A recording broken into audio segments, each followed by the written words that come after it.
Hey guys, I hope you can hear me. Assalamu alaikum. Let me know.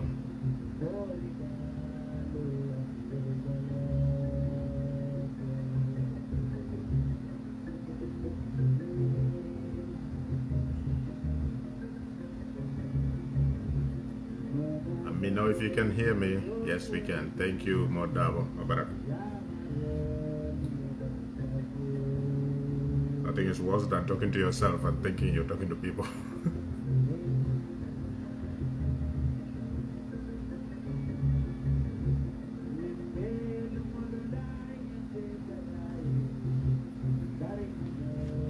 Thank you for your time. Thank you, appreciate it. I try not to be long on these videos, but you never know. Thank you, Marlon. I know consistency is a problem. You come once and then time sort of like a problem. But we keep trying. Thank you, my sister Anta Baraka. Alright, let's get on with it. Since people can access it, whether you are live or after you've gone live, so they can access it on Facebook if they want to hear it. So no point wasting too much time.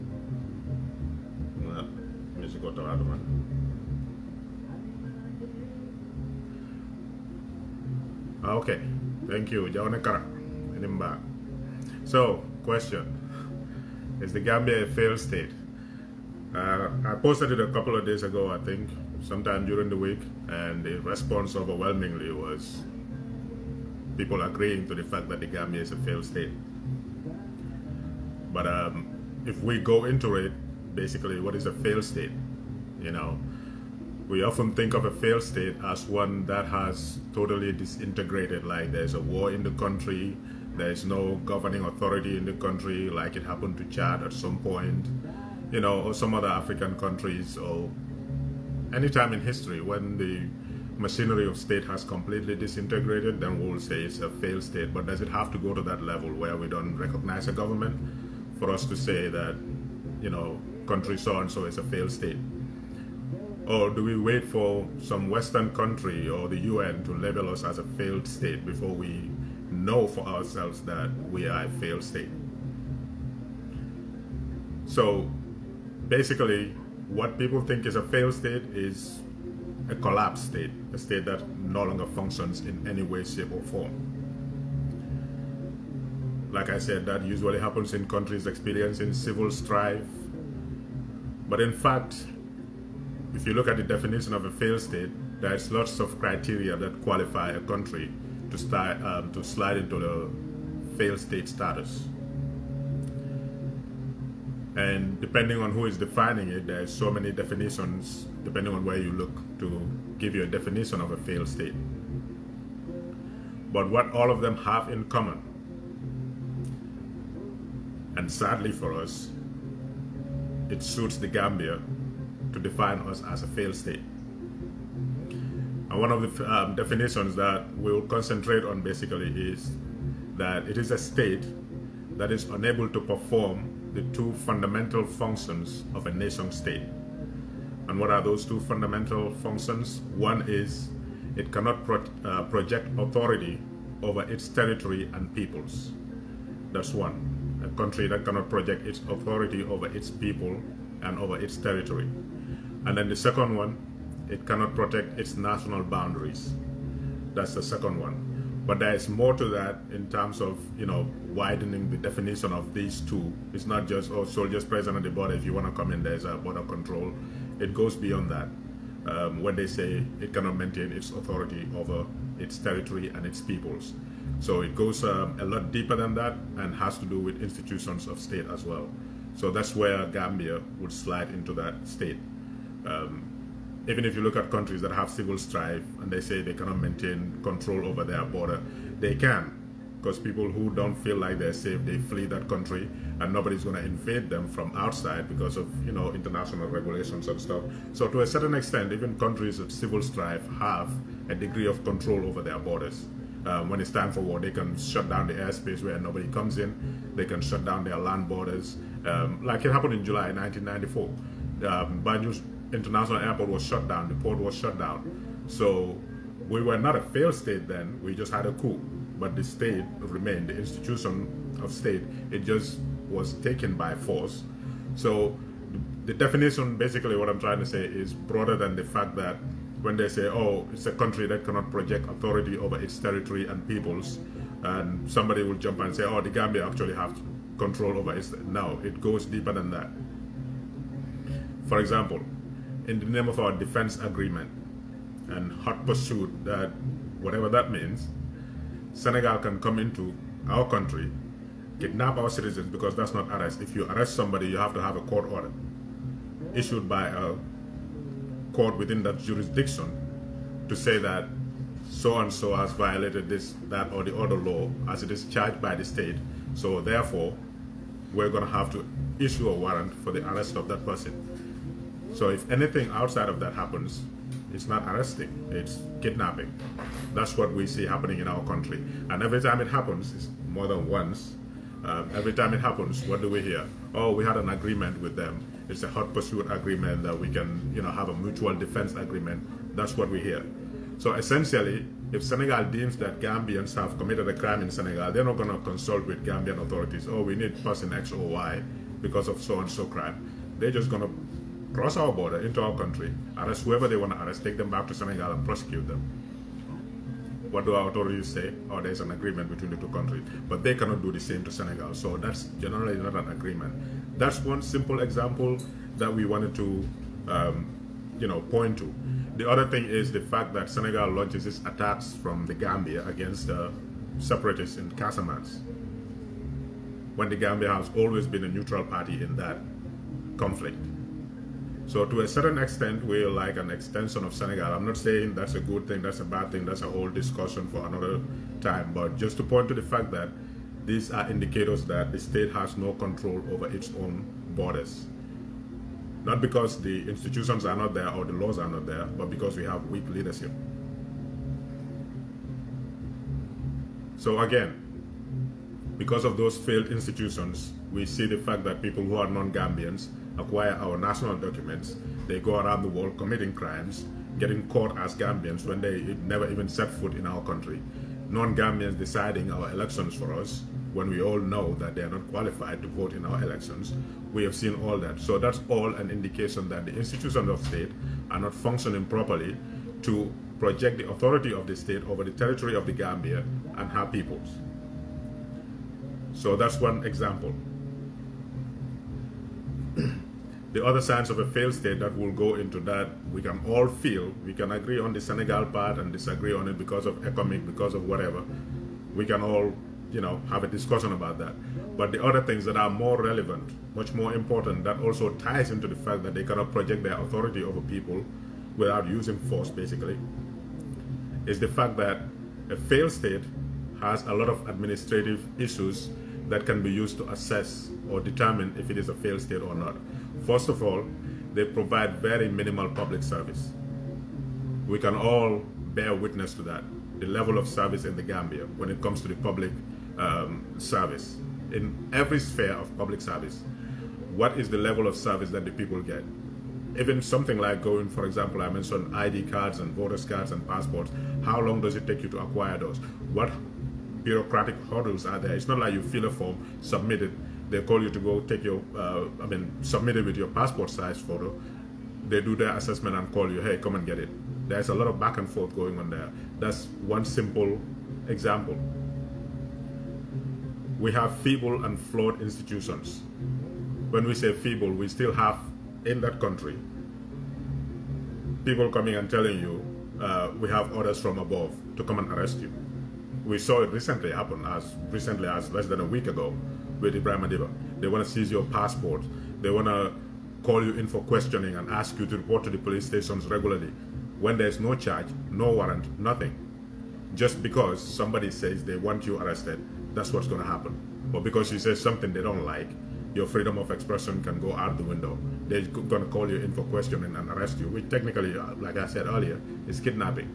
So we have very feeble institutions that have no institutional independence, that cannot stand up and do what is right by the laws of the country.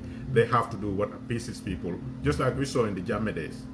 When Jammeh didn't want something to happen, that's the law. It doesn't matter what the Constitution says. What he doesn't want is not going to happen, and what he wants is going to happen, even if it does not agree with the Constitution.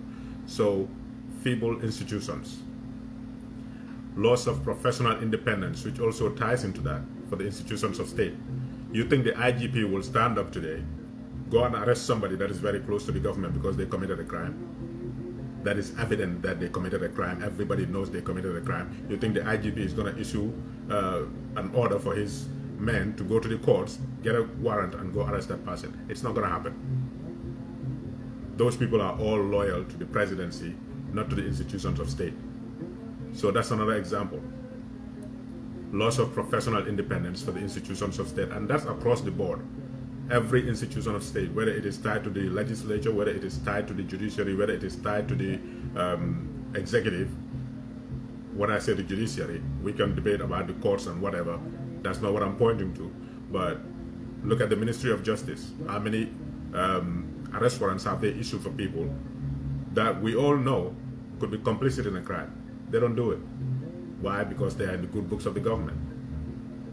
So they are the law enforcement. They are part of the executive, but their function ties into justice delivery. So those are all weak institutions that we are seeing.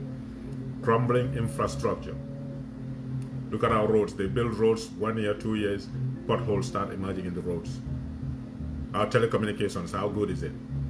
Every day you hear people complaining. In fact, almost everybody is relying on cell phones now. There's hardly any landlines in that country. Not that I know of. I'm not saying they're extinct, but what's Gamtel's function is probably mostly centered on Gamcell and cell phone providing, services for the people. So we have a crumbling infrastructure. We have state institutions that provide very minimal public service. Everything is, they act like they're doing you a favor as a citizen of that country. You have to bribe them. You have to know somebody in there to get a document that you are entitled to as a citizen, like an ID card, like a passport, like a birth certificate. If you don't know somebody there, it's going to take you months for you to be able to get what you need.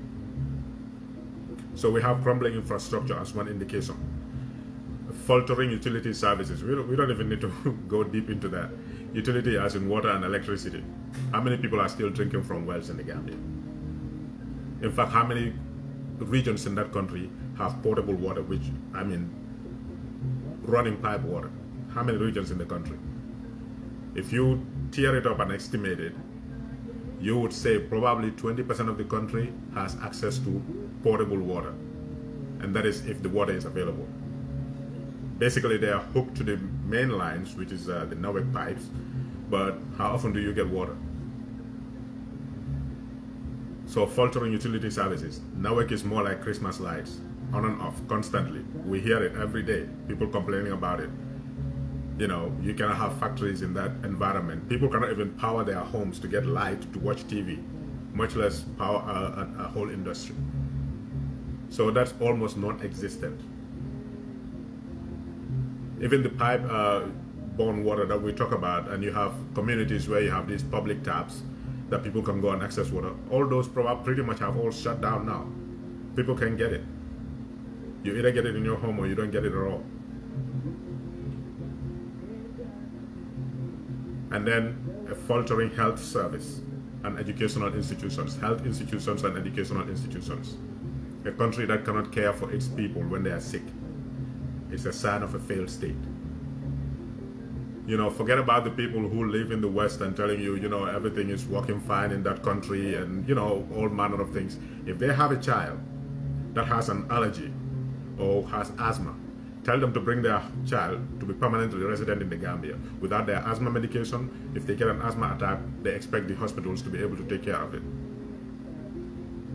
Simple things like that. Even before we go to those, asthma inhalers and stuff, simple pain medication or cough medicine, cough syrup that is supposed to kill babies is killing them. Now, when we say this is not an assault on our health professionals who are trained. You know, there are some who are not professional in their job. We get that. It comes with every institution, even in the West. That's not an assault on them. But what tools do they have at their disposal to be able to help the people? Look at the state of the hospitals. You go in a hospital, you feel like you're in a prison. No wonder Mile 2 looks the way it looks. The toilets are not functioning. The floors are all dirty. Talk about our educational institutions. We recently saw in a Fourier publication, 700 children don't even have access to classrooms. And that's probably just assessing one region or two, not the entire country. You either find they are overly crowded or they don't have access to it.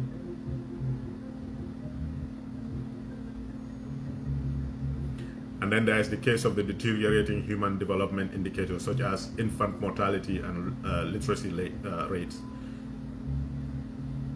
Recently, was it yesterday? I think, yeah, I shared something that the State House shared on their page.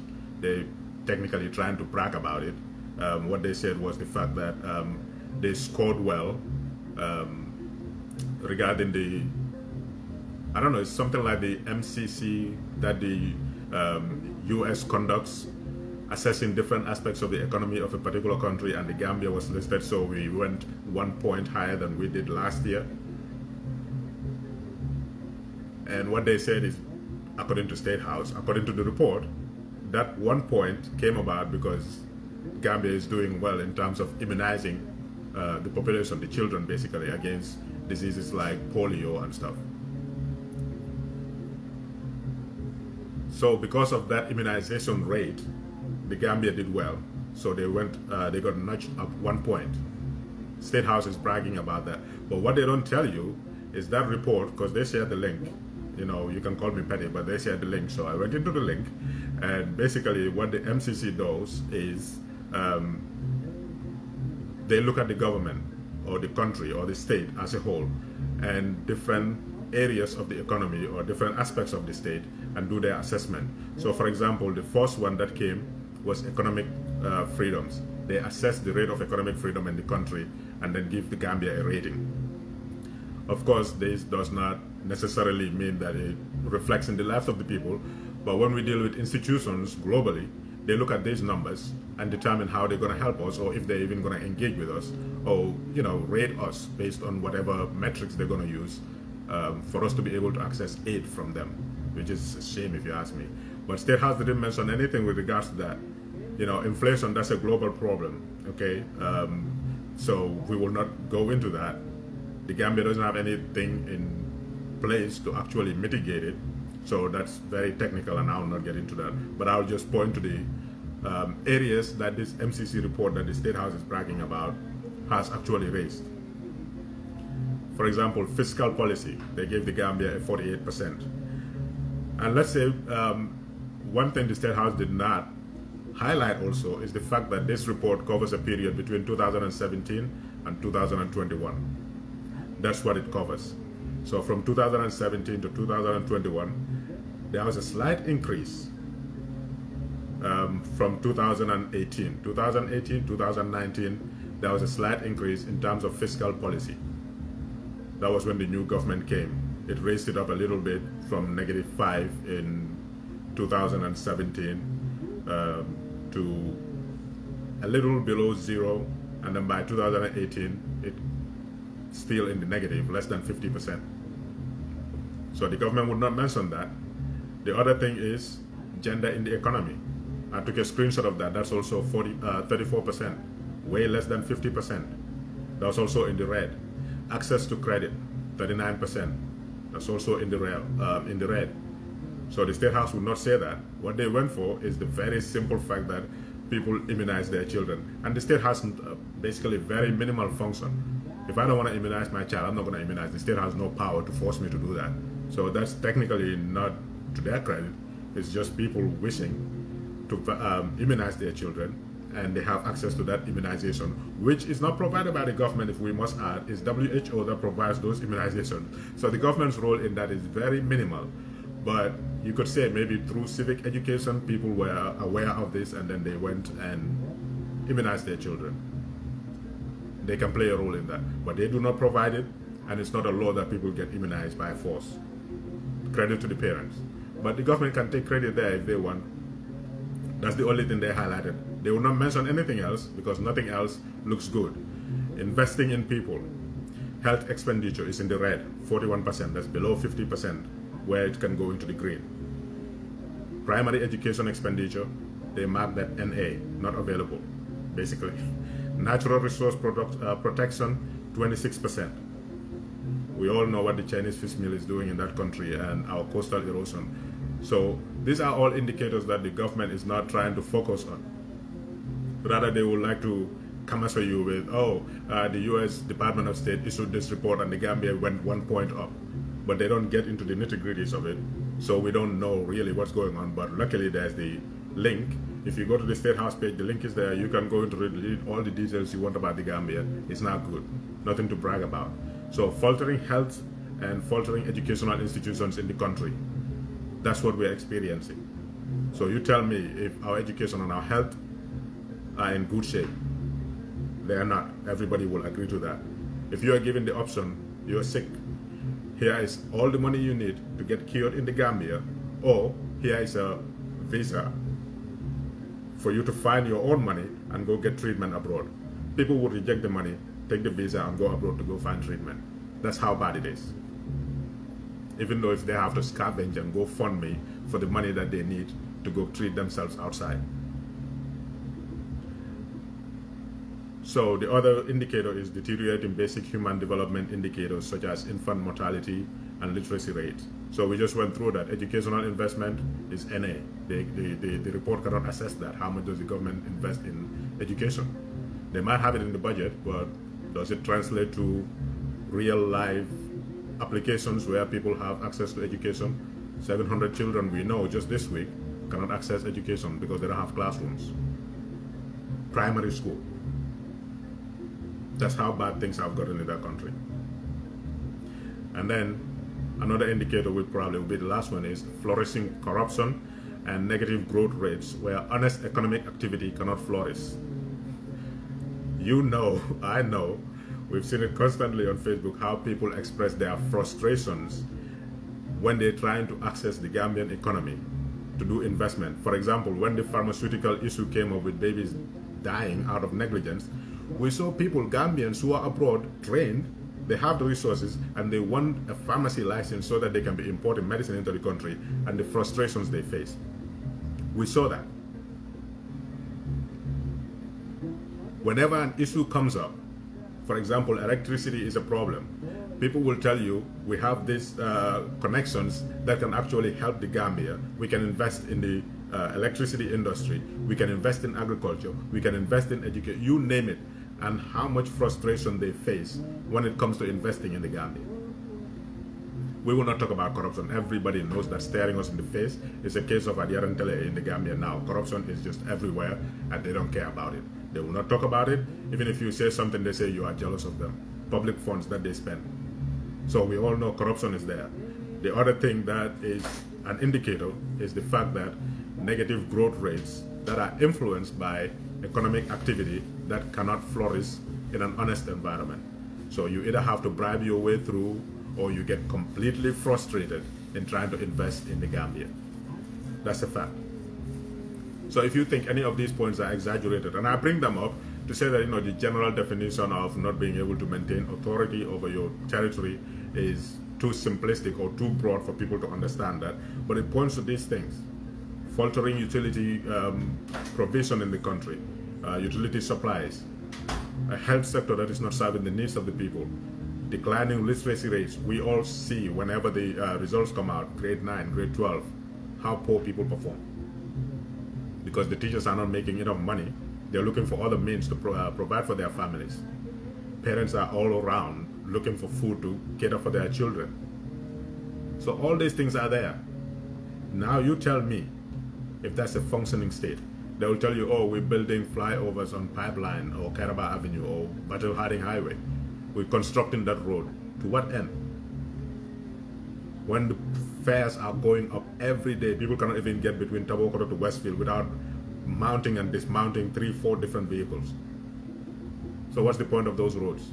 I'm not saying they're not important, they are, but they are not a priority right now, when people are struggling in every other sphere of their livelihoods.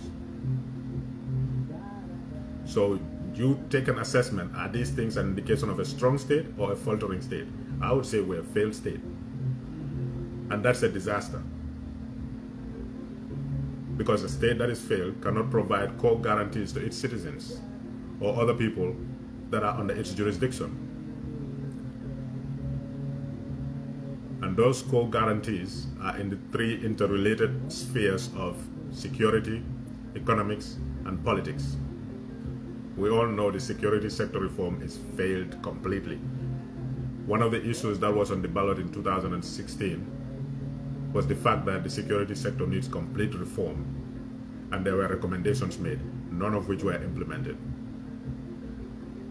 So the government cannot provide any guarantees in terms of security. People are living it daily, where their property is not protected, their lives are not protected. Murder rates in the Gambia, you constantly hearing about it. People's homes getting broken into, armed robbery. It's on the rise. Not to say that the police are not doing their job, because they're arresting people. But how secure do Gambians feel? That's a question one should ask oneself. Do you feel secure? Can you leave your car in your front yard without removing the battery at night and expect to come there in the morning and find it? So they cannot provide that core guarantee in terms of security. In terms of economics, I already said it. People who have the means, have the resources, have the qualification, get frustrated out of investing in the Gambia because of all those bureaucratic nonsense that they have to go through. Because everybody along the line is expecting you to give them money before they can give you what you need, which is a license, which is a registration or a certificate for you to be able to operate what you want to operate in the Gambia. You get frustrated out of it. So economically, there is no guarantees. People just involved in petty trading, which doesn't earn them anything. And then comes politics. We don't even need to delve into that. We're back to the old ways.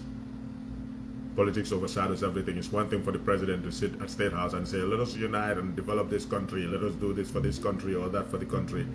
But then targeting people that he feels are disloyal to him, it doesn't matter how qualified those people are, kick them out and then put his own people in there that are not qualified. So there is targeting of political opponents in that country. And he said it in his campaign. When he wins, all these rallies will stop. Political association or assembly or, expression, they're going to curtail it. Which is why the police are gearing up for this November 11 protest. All these things are wrong in the country.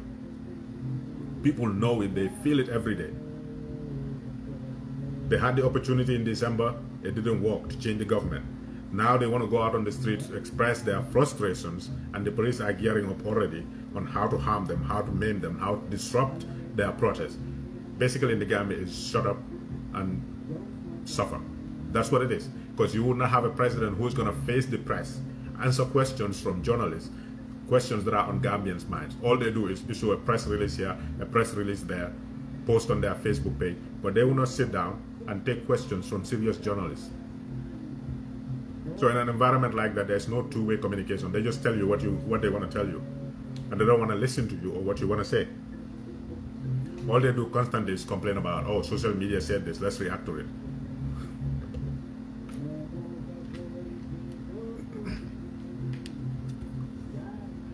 So we have that issue in a country where the state is failed. It cannot provide core guarantees to its citizens and others under its jurisdiction in the three interrelated realms of security, economics, and politics. Freedom of expression is literally the life is being sucked out of it in front of our eyes, and we're seeing it. But we're not going to do anything about it until it's too late. So what does that lead to? State collapse. And that's the very extreme form of a failed state, when the state completely collapses.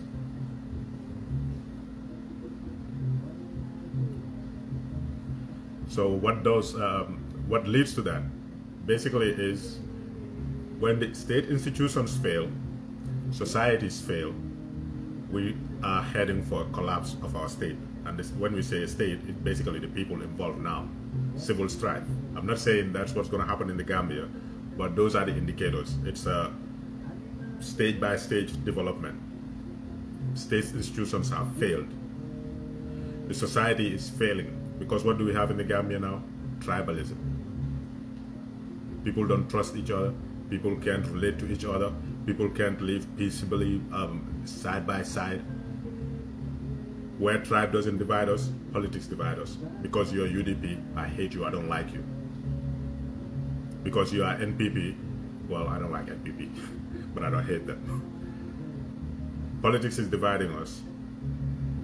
Tribe has always been, and is getting worse, dividing us in that country. One group of people are the worst citizens, and everybody else is a victim, so they need to gang up against the Mandinkas technically. That's what the president and his people are telling you. So state institutions have failed. They cannot provide what they need to provide for us. They cannot educate our children. They cannot cure our people when they're sick. They cannot provide us with the basics of life like water, electricity. They failed in every single one of those. Security is non-existent in that country. So the institutions have failed. Now what is failing is society. We see all the indicators. Every now and again, in fact almost every day, somebody comes online in a public platform or a public forum, insults an entire tribe or ethnic group, and somebody in that ethnic group feels compelled to come out and insult whatever ethnic group the other person comes from. It's deepening animosity in the country. We are looking at it, we are seeing it happening, and it's fostered by none other than the president, his executive, and his party people. They are the only people who are the culprits here. We are seeing it happening. So when state institutions fail, society fails, what that leads to is state collapse. Because now, the problem becomes the fact that not only the state is going to be able to use force to get what it wants, people are going to use force to get what they want also. Because like it says recently, I am suffering, I am struggling, I cannot feed my family, things are going bad for me. And you want to sit on my neck and tell me I cannot say what I want to say. So what that leads to is people deciding that the state is not the only person who has the right to do what they want to do to get their way. We're also going to do what we feel like we need to do to get what we want. So the state no longer has monopoly over the use of violence, because that's where we're headed. When UDP contested the results of the elections, what happened? 𝒂𝒄𝒄𝒏𝒆𝒍, celebrating it. Police officers on camera, celebrating the fact that they're beating citizens who were not causing any trouble to anybody, but gathered at the house of their party leader, waiting to see what the outcome of that protest of the vote is going to be.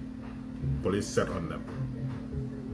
So eventually what's going to happen is, if you attack us, we're going to attack you back, because if you use violence against us, we're going to use violence against you. I'm not saying that's what anybody is advocating, because Gambian will hypocrisy wala ka mol batan. When everything the state is doing is leading to that fitino, but nobody wants to say that. You use violence to suppress people who have a desire to express what is. We're going to see it in, I think it's November 11, when people want to go out. There are going to be saboteurs in there. Not only that, the police are going to use all kinds of tactics to make sure the people's protest is not effective. And if you don't fall in line, what's going to follow is their tear gas and their batons and whatever that they're going to use. So eventually what's going to happen, people have no other means of expressing their views. The state is not coming out holding press conferences where you have serious journalists asking questions that are on people's minds. All they do is react to social media postings of nobodies like me. When we say something, they come out and issue a press statement. Oh, this thing is trending on social media, it's not true. But they will not sit down and talk to people, have an honest conversation with people. Even if they open their mouth, they lie, and you know they're lying. So they're doing all that, frustrating you. You have no means of expressing how you feel. They tell you to shut up. And then when you decide things are enough now, we're not going to be violent, but we're going to go out, march, and say to the government and the people in charge, these things are not working, we demand answers. They send the police for them to set up on you. What that's going to lead to is frustrated citizens. And when that happens, then it becomes a free-for-all. The government cannot be the only one using violence to get what it needs. We're also going to do the same thing. These are time-tested studies that people have gone through and realized that failed states lead gradually from one stage to another to a complete collapse of society. And that's what we are witnessing. This inflation thing is not going to go away anytime soon. It's just going to get worse. And what do we have to take care of it? Instead of investing in agriculture, we have 𝒕𝒉𝒊𝒔 that has been sitting there for decades. They're not going to do that. But even if you're not going to be able to invest in agriculture to that level, why can't you at least enhance our port? Because our food imports come from outside. But you will import something into the Gambia and the ships will be sitting there for a week, 2 weeks, trying to offload because the single crane that's at the port is not working anymore. So the longer they sit on the ship, the more the shipper gets charged. And the more he gets charged, the more he's going to hike up his prices. And the more he hikes the prices, the more expensive commodities get for people in the country. And the more expensive it gets, the more frustrated they get because they don't have any other means to make money.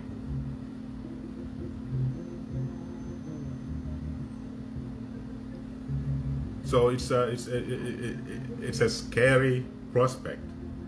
And our leaders are not talking. I say leaders because, you know, every country has a leadership, but they're not fit to be called that. They're not saying anything.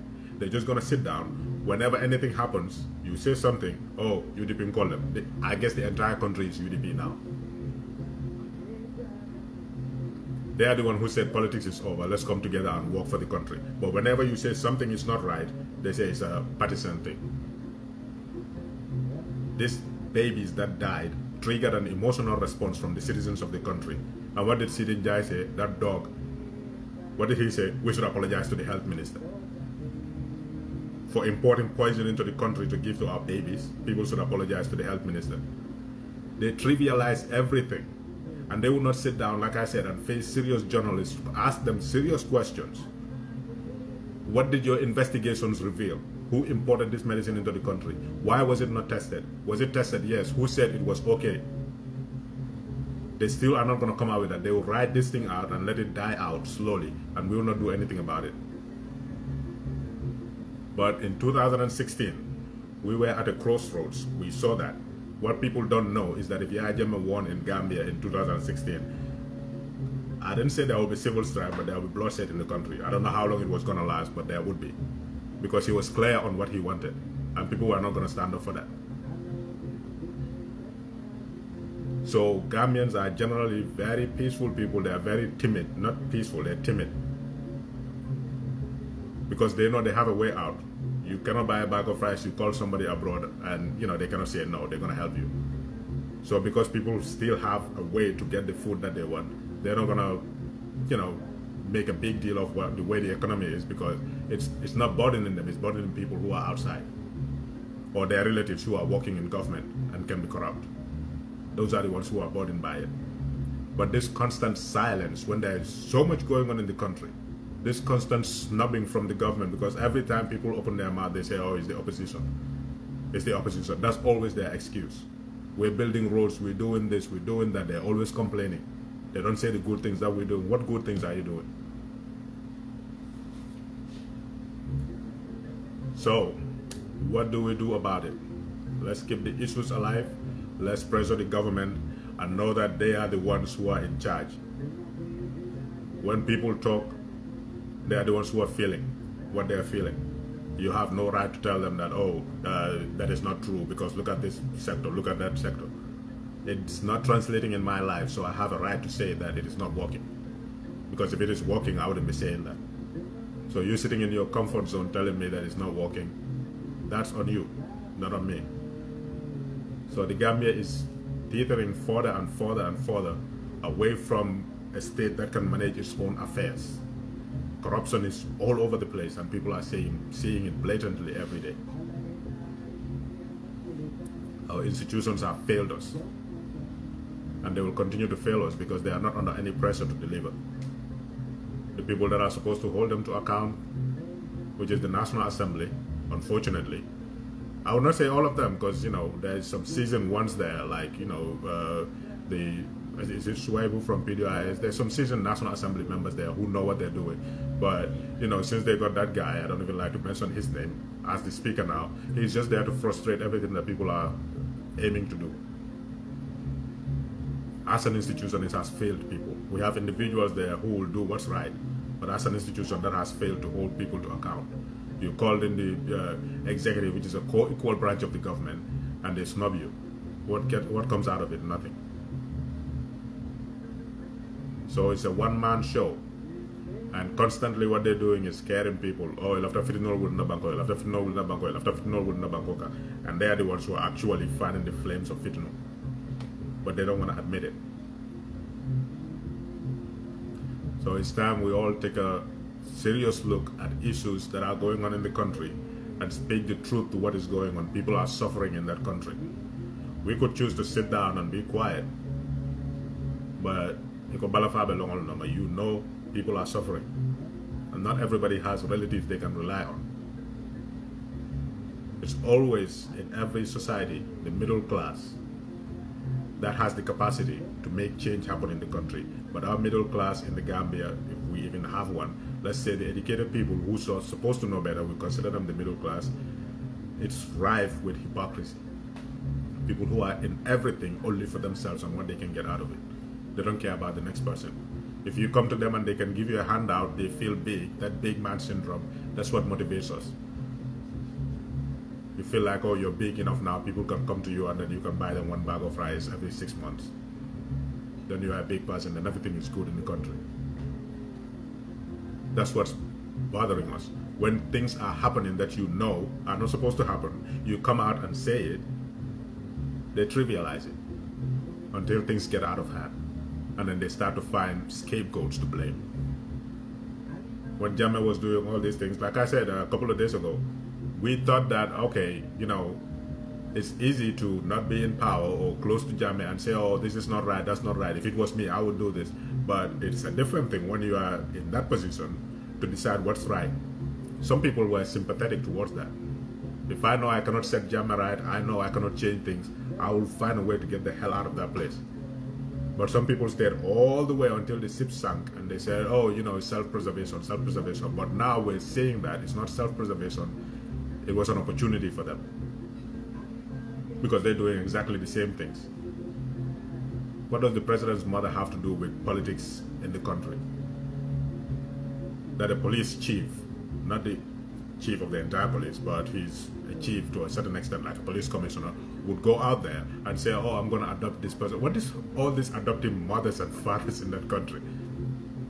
All because you want to position yourself to be in a favorable position. Every now and again, I'm going to say hi to my mother. And then you talk, and then tell them, oh, this is my frustration, that's my frustration, so they can talk to their son, who is the president, for him to listen. That's what that is all about. They're doing exactly the same thing. The Gambian is just a different animal altogether. When 𝒂𝒊𝒏 left and then we saw through the TRRC all the atrocities that were committed under him, some of us are like, oh, maybe it was really scary for these civil servants to do what was right, because all these things happening, man, I don't know if I was going to be able to, do anything about it. But we let it get to that point, and we're doing the same thing again. It's one thing to hope in people, to have expectations of people, but it's another thing when they disappoint you, and you know that this is a disappointment, or they have proven themselves unworthy of your trust, unworthy of your faith in them, to try to keep finding excuses for them. It's not just about you. And talking doesn't become easy anymore, because people who were talking against 𝒂𝒊𝒏 yesterday, like Sankare, what are they doing today? People who were here making the loudest noises. Suddenly they have an opportunity in government, they're defending exactly the same thing that they spoke out against last time. So it's the same thing that's happening again. So when you talk, they say, oh, they're doing this because they want position. If I can cook my peanut butter damada every day and eat it, and I can pay my rent, I'm good. But, if you want to live big, if you want to drive fancy cars and be the big man that is, bala warambo ko basla jaba ko basla jang anywhere you go kulio soto da fudusi do soto da e karnata jelol kuma de $100 sol bone $200 badila that big man, and then you feel big when everybody else is suffering, then you don't care. So we have people like that, unfortunately, in our midst. We either let them win or we keep talking and see who will listen. Eventually, you know, like Martin Luther King said, at the end we don't remember the words of our enemies but the silence of our friends. So if you're a friend of justice, you know there are people suffering in that country, and they're not just UDP or rural people, it's everywhere. And you know a great chunk of their suffering is as a result of government policy. Yes, the government is not going to come buy a bag of rice for everybody every month and then give them the patch on top of that. No. Governments create opportunity, but they're creating opportunity only for themselves, and we're seeing it. So we either remain silent and say, oh, it's Gambians. It's frustrating when you're trying to help people. We keep making the same mistakes, same errors in judgment. But we can either give up and let them win, or we can keep talking and hope that somebody listens and eventually makes the right decision, you know. But it is what it is. So hopefully I'm able to come back next week and then talk about some more issues. And that's why we have so many scandals in this government. Failed institutions leads to those numerous scandals. Every week there's something new coming out of that stupid government. Every single week, scandal upon scandal, is because the institutions have failed. The state has failed. So there'll be scandal upon scandal. Nobody is held accountable for anything. It's a free-for-all. So there you go. My granddaughter closed the chart for me. It's misplaced priorities, closed-mindedness, and complacency. That's it. That sums it up. So instead of looking at the other person, what are you going to do as a Gambian? You're the one living in it. What are you going to do about it? We've seen people's relationships fracture after 2016. Oh, you voted for Barrow, so you cannot come to my house to get water because you voted for Barrow. We see that. People who are taps in their homes denying access to other people that they know are openly supporting Barrow. That's how fractured this society. Like I said, when institutions of state fail, the next to follow is society. And when society fails, we're all in trouble. So let's not wait until it gets to that point. Let us do what is required of us. Let us keep our country in our hearts and our people. We're doing it for them. Even though you can eat and sleep good, some people cannot, and they don't have a voice to speak for themselves. And they don't all make these bad decisions that others make based on tribe and based on who they hate. They don't all make that. Some of the people who went out and campaigned and struggled and fought against Barrow are the same market women who are still suffering today. We cannot just leave them be because Gambians made the wrong decision or IEC stole the election for them. We cannot do that. You know, some people say, oh, I'll have a opposition, if I die and come back, I'll be in the opposition unless things are right. And this government is not going to make it right. So, you know, let's keep talking. Allah Baraka. See you guys hopefully next week.